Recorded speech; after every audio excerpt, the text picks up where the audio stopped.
Okay. Welcome, Mr. Franco, in the X-rated prison. Yes. We have a few questions from your fans. The first question that we have is, you shot your movies in a large number of countries. What was your favorite country to shoot in, and what do you think is which country has the best atmosphere for your movies? It's a very interesting question. Nobody asked me that before, and I must tell you, countries are 2-3 countries I prefer, where I feel better personally, and are in Europe, the 3 of them. It's probably France, Germany, and Spain. Mm? Yes. Yeah.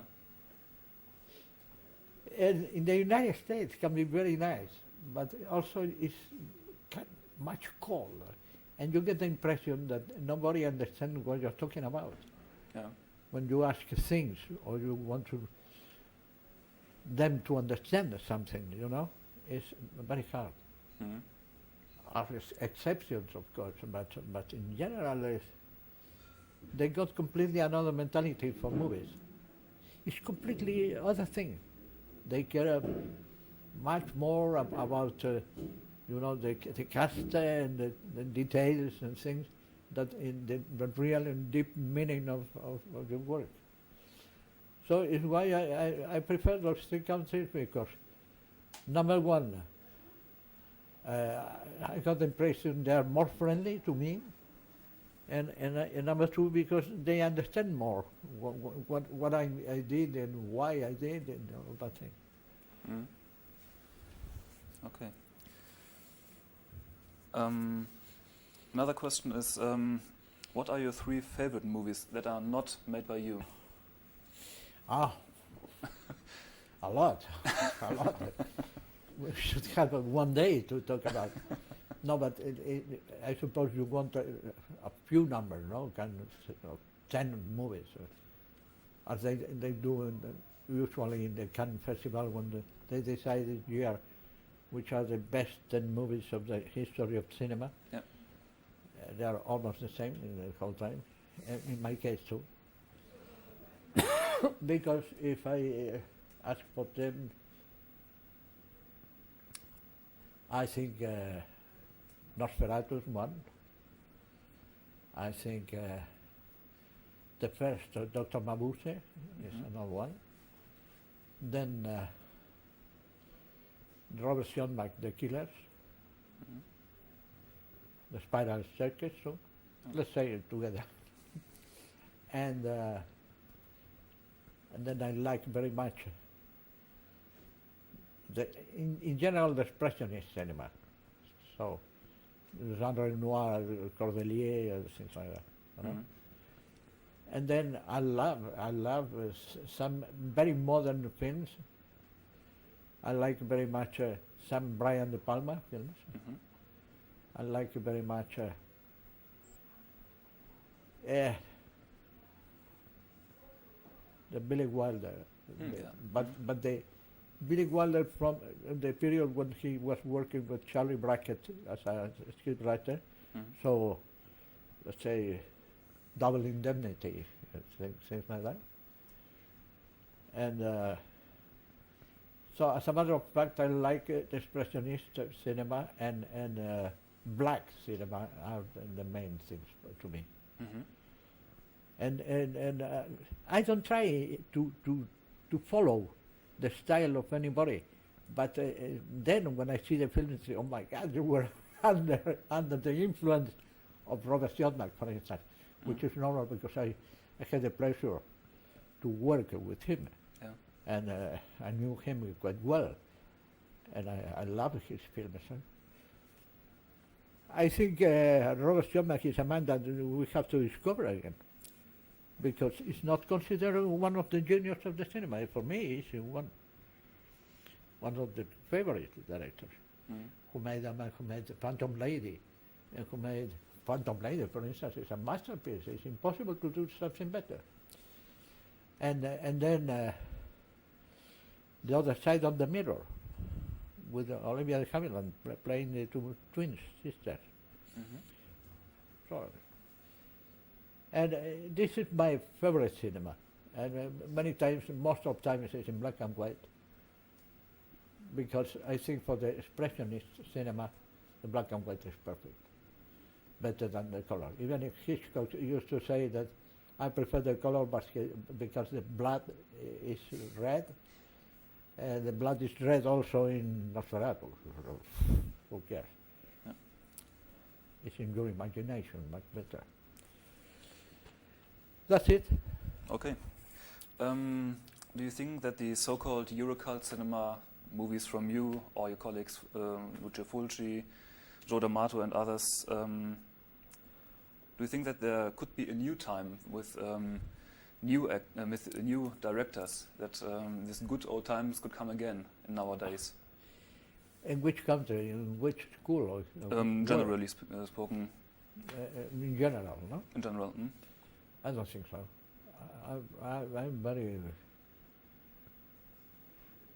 I'm not optimistic at all about it, because I think now the big houses want films for kids, with a lot of tricks and a lot of special effects and a lot of computer effects and things like that, but losing what is for me the base of the cinema is the people.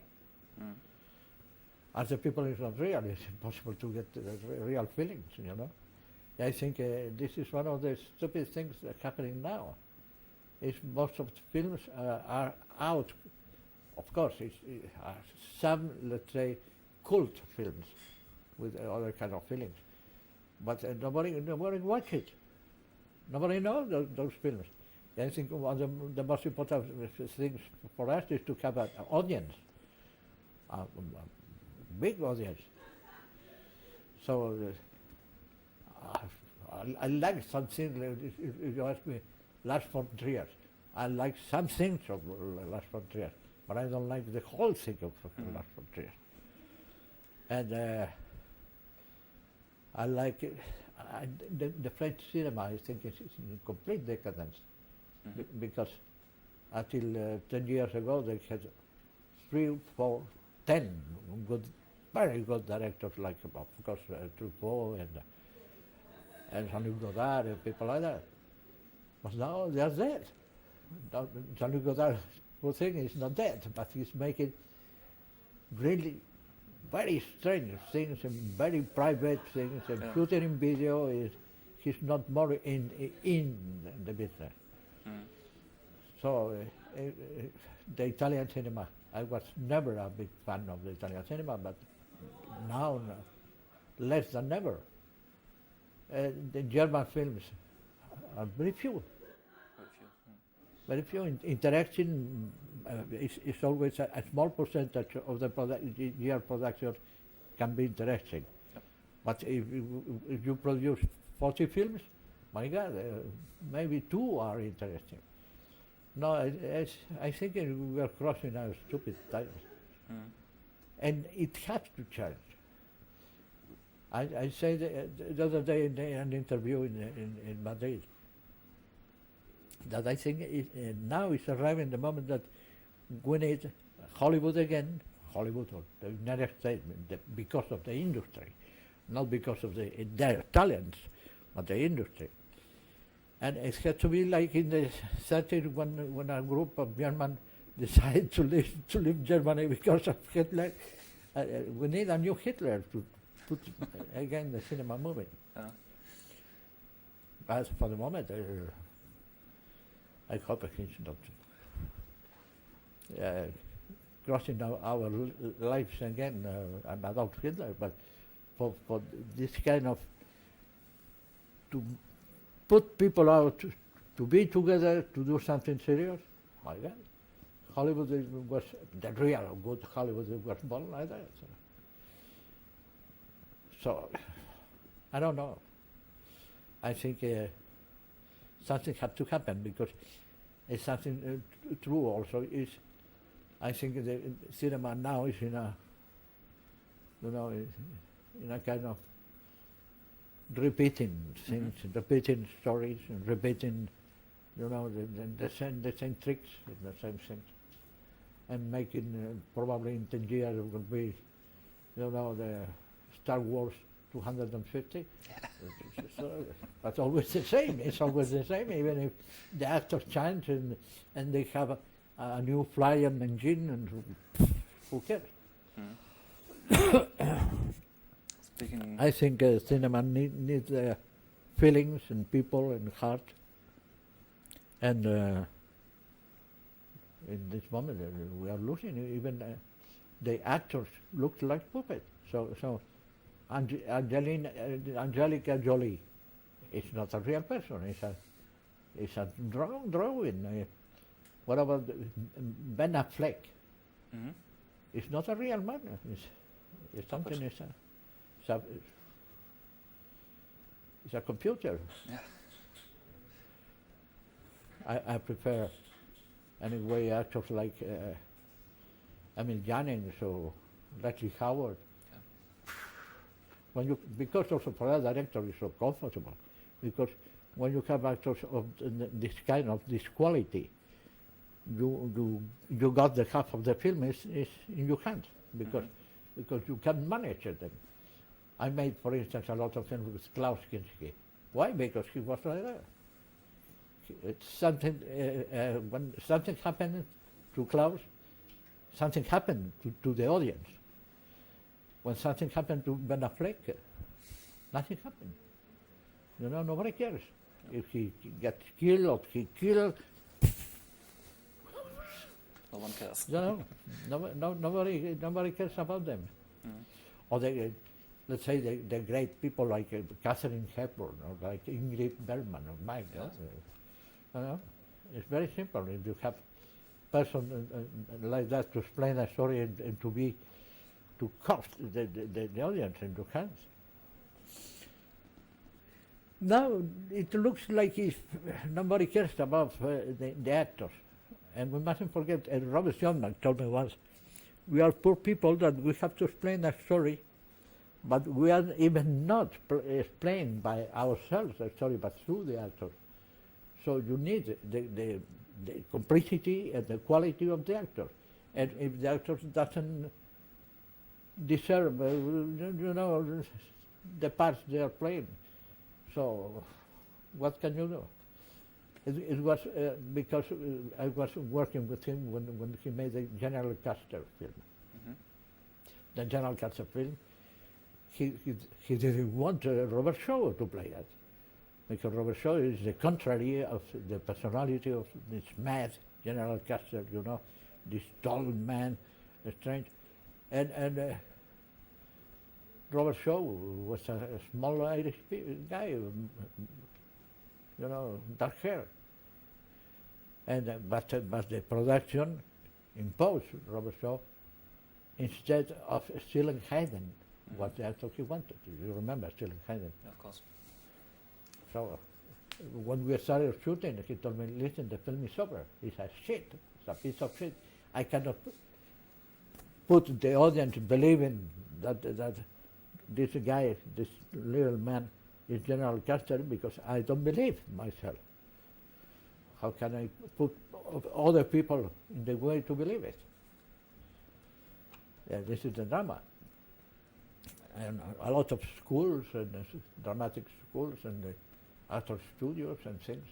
The actor studio now, all the actors, some years ago, the American actors, they played all similar, because they played all actor studio. Now it's worse, because an actor studio in Germany, in Spain, in Italy, so it's a global actor plays like James Dean, and James Dean was a poor thing, completely lost.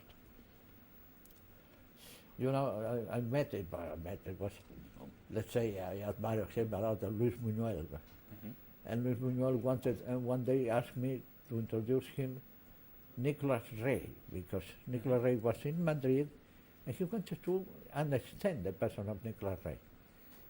And he came very humble, very, now master Marana. And I love your films. And you're saying, I don't like your films, because I think you are very talented, I think you can do very good things, But why you should do with those kind of puppets like you got, like this? The child needs. Why don't you take real persons to play? I believe really 100% in this side. You also talked about Hollywood repeating itself.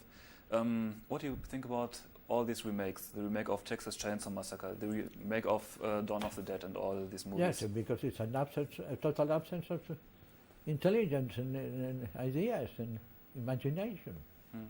They are repeating the same stories in the same way also, because, of course, if we see the story of the literature, are, let's say, 10 big themes to develop, but you have enormous possibilities to make it different. But they don't want to make it different because it was commercial in that way. They want to repeat it. And they're idiots because they really don't realize that the audience is changing. They don't change, but the audience, yes. And the audience doesn't want to see again the same story with the same meaning and the same result. And of course, I say again, it exists an independent cinema, but it's very poor.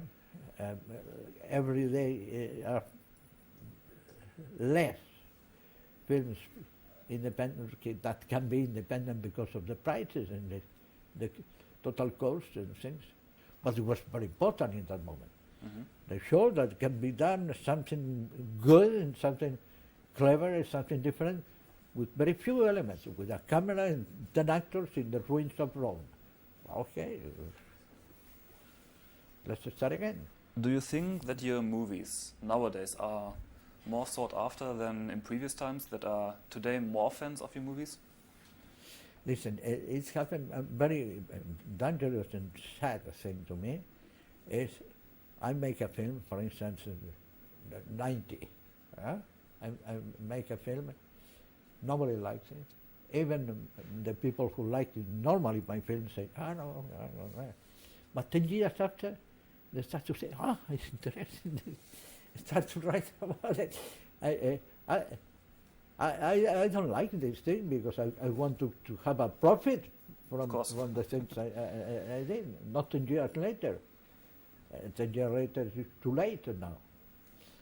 So I think I made films against the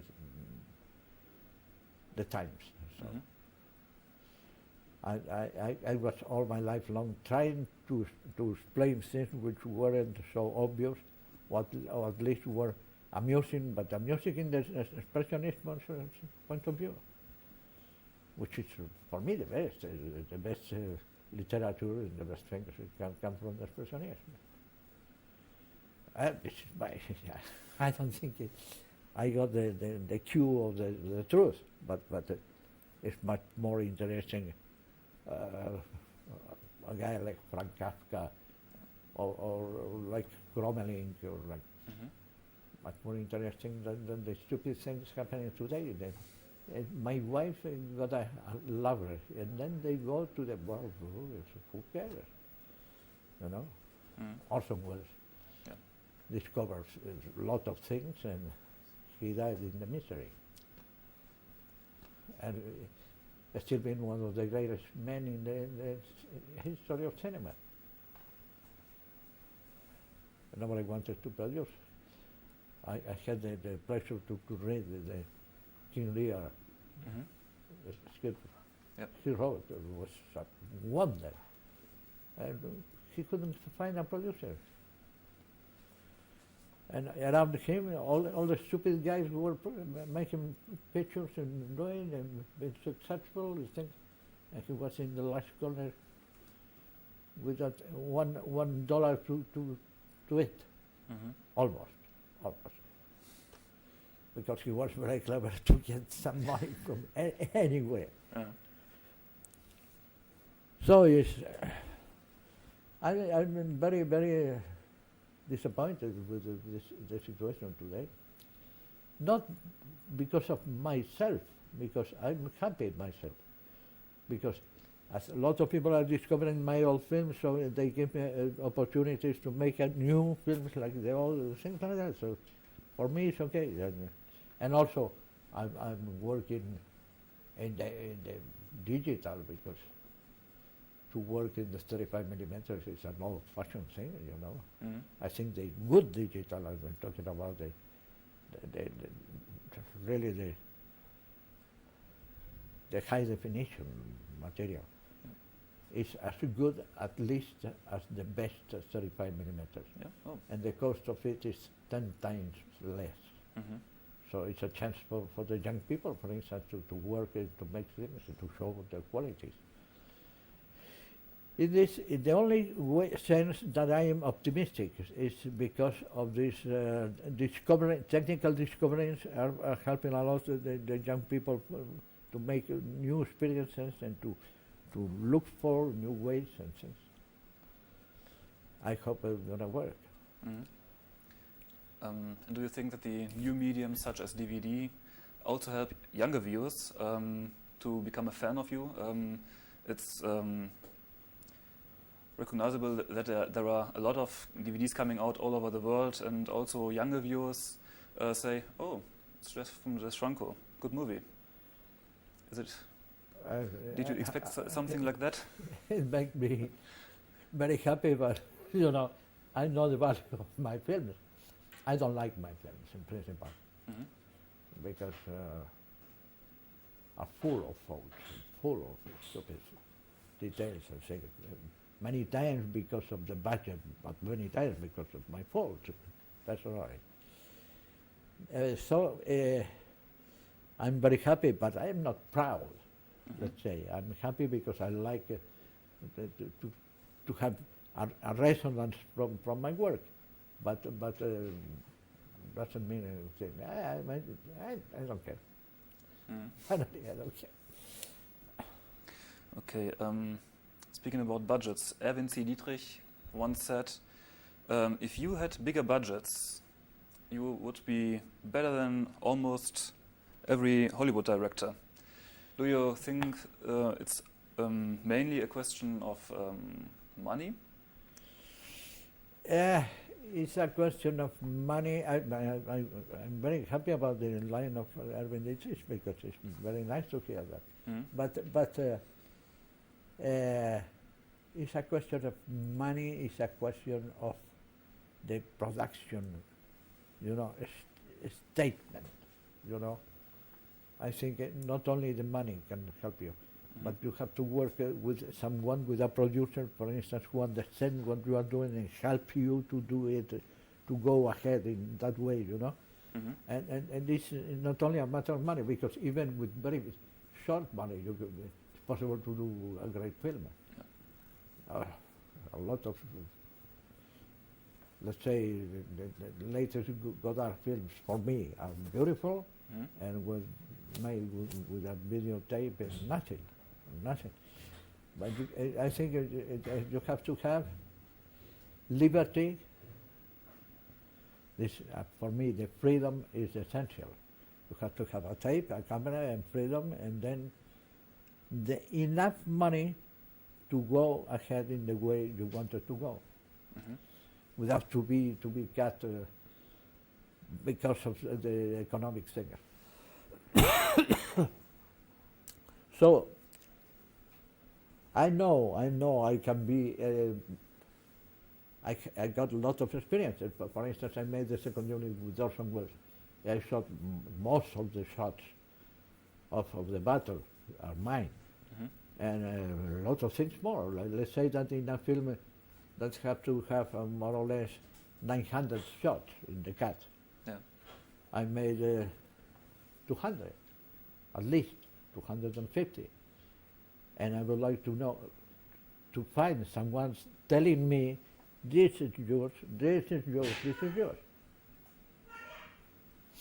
I think my work in a sense can be good, but as a matter of fact, doesn't mean anything, because what it is important is the total meaning, the total sense of the film.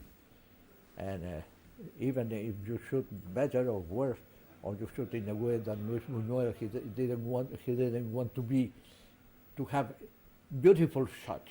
He wanted, the interesting thing was what happened inside, and you know, there's so much possibilities in the schools and things.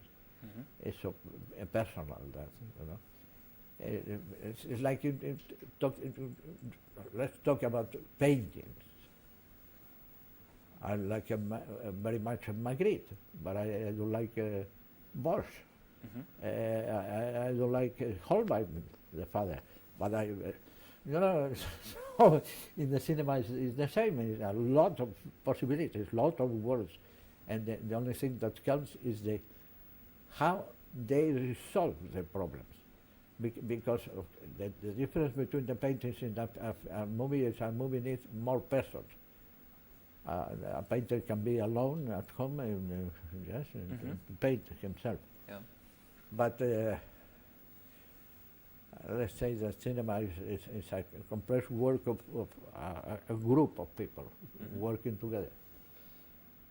But I can tell you that I had 4 or 5 times, long times in my life, good people around me. But the good crew, the good technicians, good actors and all of that need the support of the production, the real meaning of the thing. So I hope I can, now I got lot of people want to make films with me. I mean, really in a crisscross, because I have to decide if I want to make my cinema as I wanted to do lately, more pure, and more without any concessions, or I prefer to make this spectacular things, because I love both things. Probably it's easier to me to make the spectacular thing, because you have the help of everything, you know.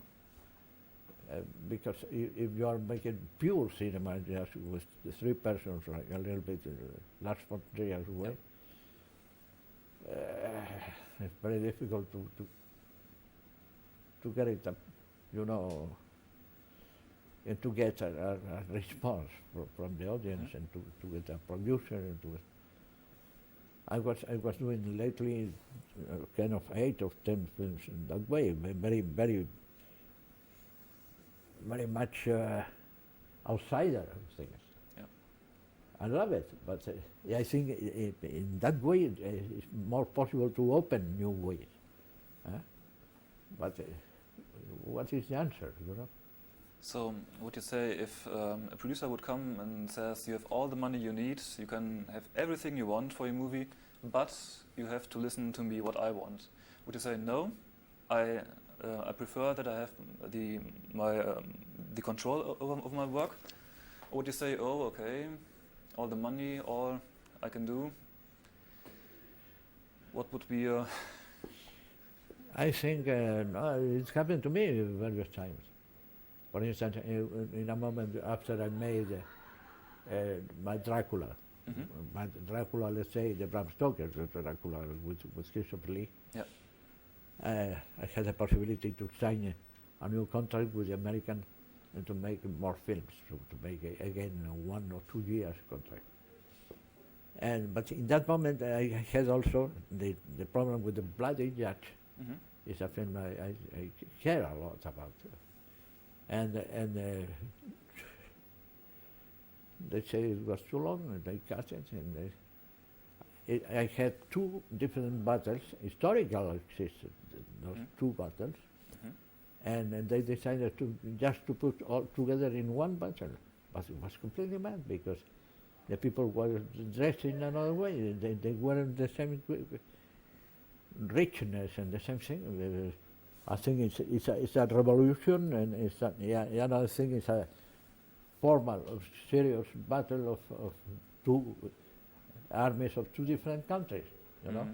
And in this case, they mixed up everything. So in that moment, when they wanted me to sign the new contract, I said, no, I don't care about you, go the hell.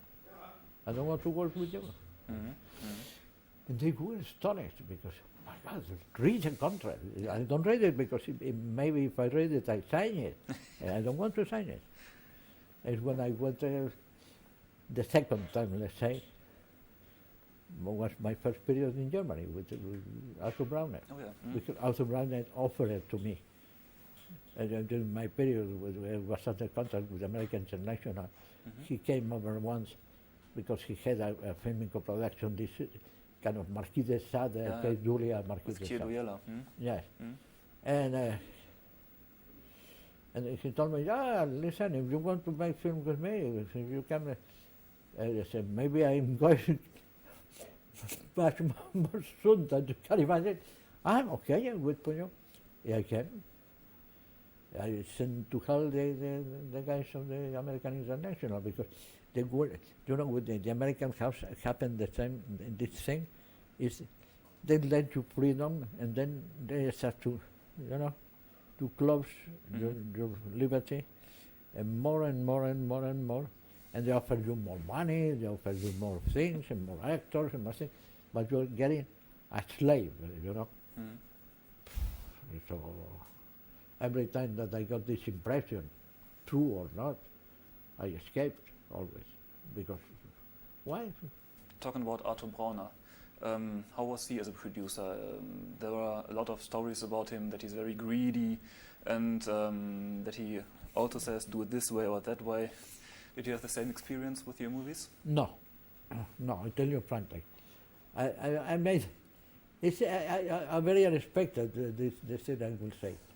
The first movie where Arthur Brauner was in as a co-producer, the first time was Lucky and Inscrutable. He gave me all the liberty. He didn't say one word. He told me, I love the film. I see it's a mad film. I don't know if it's gonna work commercially, but I like it. So, you know. And then all the films I made with him, I made the edition with Frau Ambach in Berlin, and I made by myself. And then sometimes he came to the Moviola to watch it, but he never said, "Oh, you have to try." Never, never. So in this sense, I must say that greedy. But do you know one single producer who's not greedy? You know, it's greedy as all the rest. Yeah. Some are more greedy, some are less. He wasn't especially greedy. He was greedy as all the others. And it's, as a person, it's nice. He has a big knowledge about movies. He knows seriously movies. For instance, if he goes to the cutting room and he asks you, I want to see this sequence and all that, you show him, if he suggests something, he will never be a suggestion, kind of, this is not commercial cut. No. He will ask you about listen, don't you think the continuity of the personage here should be a little bit better if he, you know, something very slight things, and quite clever. No. He's a positive producer. The probability he made 2 million films, and I think it's one of the best producers finally I had in my life. Coffee with a little bit of sugar and a drop of milk. One drop. One drop. One drop. Okay. Second part. The European exploitation kino differs a lot from the American exploitation kino, from persons such as David Friedman or Harry Novak. Were you ever asked to work with David Friedman or Harry Novak, or were you ever interested in work with them? Yes, I'm interested, but the problem is I'm interested from out. I wouldn't like to integrate any kind of movement like that. Because what I want is to make it by films in my way. you know. Recently I got experience about it with a very good actor, a lovely person that in my next film I wanted him to play an important part, but he wanted to make it his way. I said, excuse me, darling, but no possibility. Mm-hmm. Doesn't mean I don't like him, doesn't mean I don't like any kind of new researches and things. Yeah. In principle, I prefer that, but it doesn't mean I have to come to them. I don't want to come to anything, to anybody. I don't ask even anybody to come with me, you know. So I think are various forms and ways to fill the cinema, and my way is gonna be like that in the last minutes of life. Mm-hmm. And sometimes it's very easy to me because a lot of people have interest and they want to make it, but even in the most difficult moments, I never I never sell my person to the interest of any kind of commercial things or any kind of movies I don't want to do. Mm-hmm. A lot of things I don't want to do. I never wanted to do. Like, for instance, in the times of the Franco period in Spain, they offered to me 10 times the temptation to get a lot of money and to make very rich films and to do with the actors and the people you want.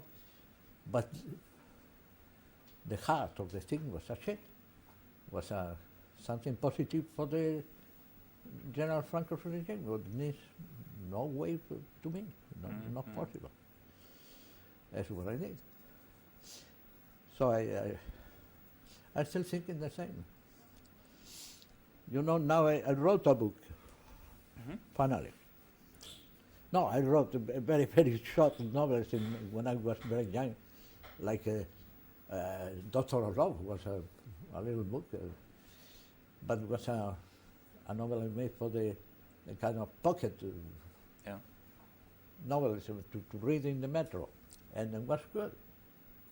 And then I wrote things and things, but now they offer to me the possibility to make a book about my experience in life, mostly. And I made it. It's going to appear in 3 or 4 months. Oh. And the publisher is the most important, it's why I accepted, because it's the most important publisher in Spain. Oh, it's interesting. It's the same who has the books of my nephew, for instance, Javier Marias. I don't know if you heard about it. It's all translated in German. Yeah. It's very successful in Germany. It's a great novelist. So it's the same man, the same publisher, the number one. Oh. And I made the book. The book is accepted now. And I saw even we can watch it at the internet. It's a maquette of the drawings outside the thing, and will appear for the Fair of Books in Madrid, which is in April. Yeah. Oh, I didn't know about that. That's interesting. Nobody know about that. You are one of the first who know World about premiere. And I'd say in the world, of course, Lena knew about that, and some people working with me always, no? Oh, I'd like to make this kind of movie or a Western or whatever. Is there something you haven't made and would like to make?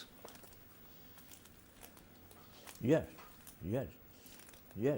I have in mind 2 or 3 films that I wanted to do, always, and it was impossible to do it. One, I was almost, I wrote a version of Cherry Bibi, you know what is Cherry Bibi? Oh, no. It's a Gaston Leroux novel, beautiful novel. And I wanted to do it with Claude. I wrote with Jean-Claude Carrière, we wrote the script. And immediately Claude wanted to play it. was at the end of his life, no? Before he, I don't know if he killed himself or yes, it was an overdose or something. And but we never did it because Klaus died before we could put it together. You know, I had a producer, a very good producer, but after when Klaus died, I wrote it for him, so I don't want to do it with anybody. This is one project. Another project is a Postmaster, the Pushkin novel. No? Yeah. I love the book. I love the German version. And, you know, was the father of this famous actor German actor today. Götz George. Heinrich George. Yeah, the father, Heinrich, made the Postmeister. It was a masterpiece. In the 30s. I like very much this because one day talking with Sergio Leone, we were talking about books and things, and he told me that the Postmeister was a fantastic book to put in the, because it's a problem of human relationships. So it was good, as good.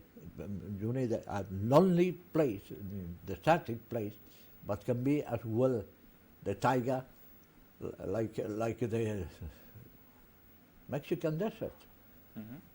And the primitive reactions of the person are more or less the same in between the Indians. So I wrote also with Jean-Claude Carrière, we wrote it, but it was impossible to put it together because we arrived too late in the moment that when, let's say, the Western was not a Western, but more or less in the atmosphere, were in decadence, so nobody wanted to hear about it. And then it's a thing, it's a version of the 200 versions of Medea that exist in the world. One is written by a primitive Spanish writer, a guy from Cordoba, something like that. And it's the most modern version, in the most hard, as well in the erotic side, like in the imagination side, is something, is Seneca. I don't know if you heard about this. Seneca was a Lucio Mario Seneca, a kind of Roman Empire writer. And I will do it. I'm sure I will do it because really it's something I have to do it. Because I think it's going to be fantastic to show how modern could be the writers in that period. And you know, now it's always the problem with the censorship and all that. It's much stronger than anything in the world, I guess. So let's say that those three are the sure things. Two I would like to do. The one with the cherry baby thing, I suppose I will never put together because I'll do only if I can find someone as good as Klaus Kinski from the past. It's difficult. Today more. Because even the actors of the same school, let's say that Helmut Berger is a little bit the same school, but he's got a punch of Klaus, you know. He's a part of a mad guy, you know, who escaped from the prison 10 times because of love. And so very romantic and beautiful story. And Postmeister is easier, even if you need fantastic actors, but fantastic actors, it exists. So I will do it, and then I will do Medea for sure. So those are my obsessions, let's say. And can you tell us a bit about your current project, or what's the next film you're going to make? My next film in principle is a film called Strange Interludes. It's the story of two lesbian women. One is a vampire, the other one is uh, let's say a woman. It's not a girl, it's a woman, a business woman. Yeah. And the other one, the vampire, doesn't exist really. It's only in the mind of her. And it's the relationship of both with real things happening probably in Munich, and then a kind of dream place, dream of nightmare maybe place that I probably will shoot in the south of Spain. Mm-hmm. Yes, and we are searching for the studios, and we found it. 4 days before I came here, we found the place. And it's a fantastic, strange place, because I needed something from nowhere, you know, something without times, without dates, something. And we found it. Mm-hmm. With a fantastic atmosphere in it too. Yeah. Because it's a very desertic place. Nobody lives in there. It's a kind of 2 or 3 lakes in the top of the mountains, which are very lonely, with nobody living there. Quite close to the coast, to the Costa del Sol. But, you know, the tourists go to the place they got in the you know, in the organization that they were using to come to Spain, Torremolinos or Marbella, wherever, you know, they go to burn themselves under the sun, and then they drink and then basta. Mm. But it's quite close. It's, let's say, 40 kilometers from a place like that. It's this desertic place. Mysterious, really mysterious place. Mm-hmm. Okay. I was with Lina making photos, but even not, because we were searching, and somebody told us about this place, and I came only with the fucking, how it's called, I don't remember the name of this machine to make the photos, and the photos come out immediately. You know what I mean? No. Not exactly. The camera, this camera that you make the still and then get out. Yeah. Yeah. So, I think like that, which is not a big quality, but good enough for me to recognize the places and to see how is the value.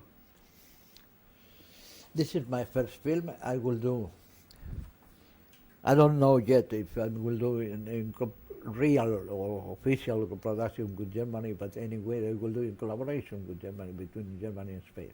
Mm-hmm. I don't care if it is official or not, who cares.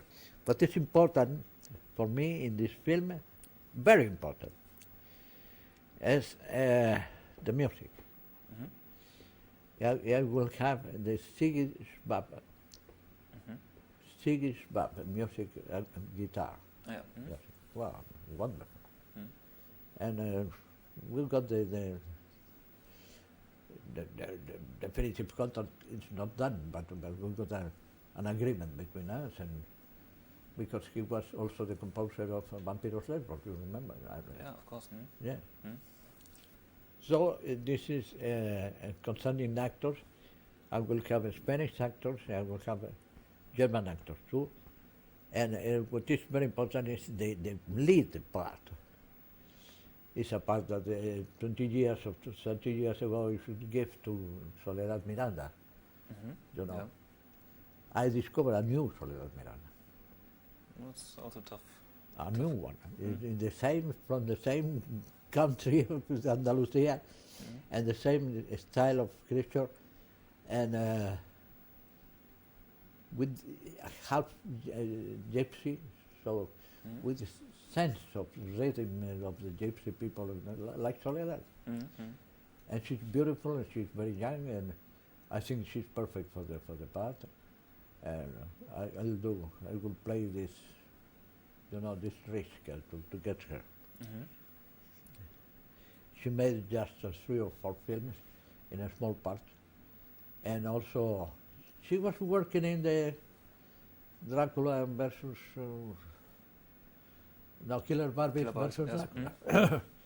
She played one of the two girls in the trapeze. Mm-hmm. Because she, as a matter of fact, she is a trapezist, which is very good for a vampire. That's one of the things that made me think about the possibility to shoot with her on the air, jumping and using that like an enormous jump, and to make a real vampire. Is what I'm trying to do. Mm-hmm. Is a very nice person like that, but in the moments during the night, she explodes and she jumps from the fourth floor, and she flies. Mm-hmm. This is my next film. Sounds interesting. Strange Intelligence. Mm-hmm. Yes, because I wanted to call it but the first title was Interlude in Lesbos. Mm-hmm. But everybody told me, don't say the word Lesbos because that will minus value your film. Mm-hmm. And they're right. So I think A Strange Interlude is good for the story, but at the same time it's a quality title, no? It's a kind of Durand matter. There are a lot of DVDs coming out currently. Yeah, a lot. If you had the influence to say, no, I don't want this DVD or this movie on DVD, would there be any DVD currently available that you would say, I don't like it? Or what would you say? As far as it is complete, and it is my version, I would let everything to go. Not because I love it, but because it's my work. I don't. I'm not very proud about my work, but as Oscar Wilde said, the road is like that. So don't touch it. But the problem with the cinema is they do touch everything in the cut and they fuck. They change the lines and things. But as far as it is a real version, like for instance, the Between the Living Dead, no? This version is wonderful. It's the film I shot, and then disappeared because the producer started to make experiences, cutting away and putting new scenes and fucking around. And finally, they discovered that maybe the original film was the good one, I don't say it's good, but I like much more than the other stupid versions that they made about it. And so I would like everything. Even I made some porno films, but I don't hate it. I'm not the kind of guy that says, oh my God, the porno.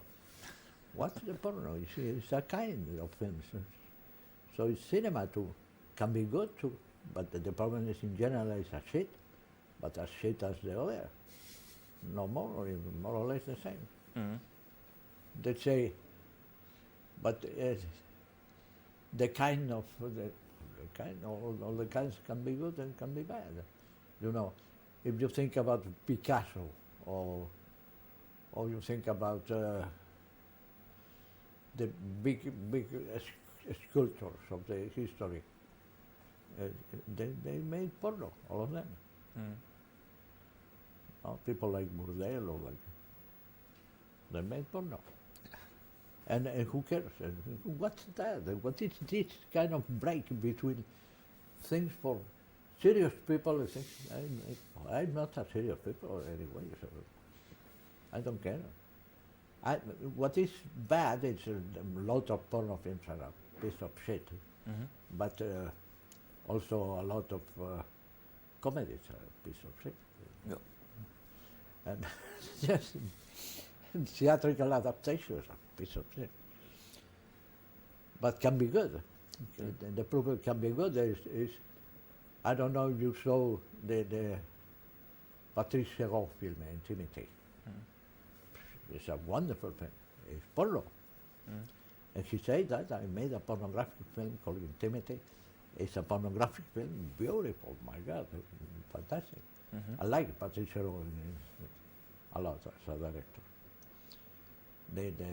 La Reine Margot, I think it's a wonderful film. Mm-hmm. And this one Intimity is very good too. And so why should I escape from the responsibility of doing that? I did, so get it if you like.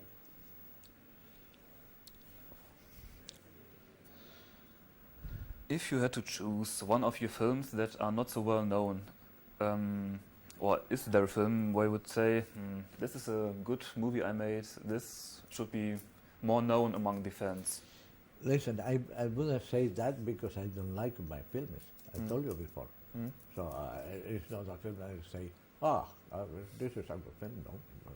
I say some films I hate less than the others. But in this sense, I think it's a kind like was Lucky, Inscrutable, or like The Blues of Pop Street. This is a very mysterious film I made. I like it with not 100%, but I think it's different. It's something different. Yeah. Or the Sex is Mad. It's another film I made in the 80s, in the latest 80s. But I think it's funny and it's different and doesn't explain the same story as ever. No, it's another thing. So let's say those three I should save from the unknown, the total unknown, because you haven't seen those films. No. Right? The proof is nobody knows those films. Are mainly Spanish films made in Spain, and only Lucky and Inscrutable was a co-production with Browner with the Panorama in Italy, and this film was quite well known and not successful at all. Nowhere, not in Spain or Italy, nowhere. I think in Germany finally was the place in the Browner got the film for Germany, was making more money than anywhere else. Oh.